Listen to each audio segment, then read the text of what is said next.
Well, we are a drug and alcohol charity, and so we provide any form of support from harm reduction support through to recovery and right through to abstinence. In the last year, we worked with around 2,000 people. We see mainly people with drug dependency issues, but we also work with people with primary alcohol problems as well. I was referred by my GP, who suggested to come. I was drinking at least a bottle of wine daily. I was out of control and just needed to stop. But it's been a complete lifeline.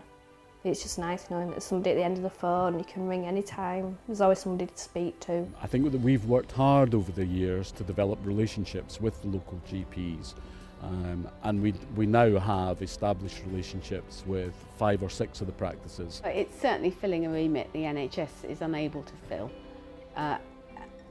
in lots of ways, and it also supports families of people who have drug and alcohol problems. I became involved with Project 6 when my husband took an overdose and I needed somebody to talk to. The staff were there just to listen to me, particularly one member of staff, and that I could offload 20 years of absolute everything onto her, almost like a sounding board. That's what I call her, a sounding board.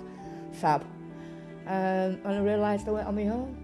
They are without doubt an expert resource, and that's been shown on numerous occasions through development of alcohol services, primary care services and their community development services. So we did some research in 2005 and 6 in the South Asian communities here in Keighley. What they said to us was that they would find it difficult, and they had found it difficult, to approach a drug service. What they asked us to do was to provide services to them where they are in their communities. He used to come see me about 3 times a week. Didn't meet at home. We used to meet like in a cafe or something, because my family didn't know.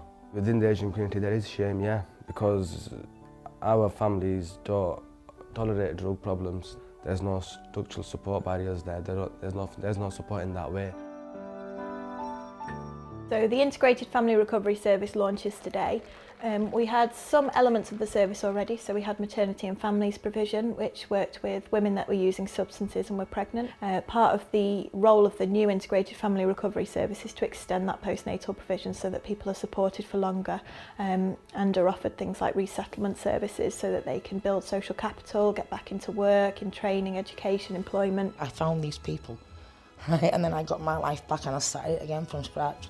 And having a setup like Project 6 is unique in itself. How we've organised the project is that at the far end of the street we have our needle exchange. We see between 300 and 400 people a year through this service, often people that haven't had any contact with drug services before, so it's a really important kind of first port of call for people. As they progress in their recovery, they will use our structured treatment services in the middle of the street.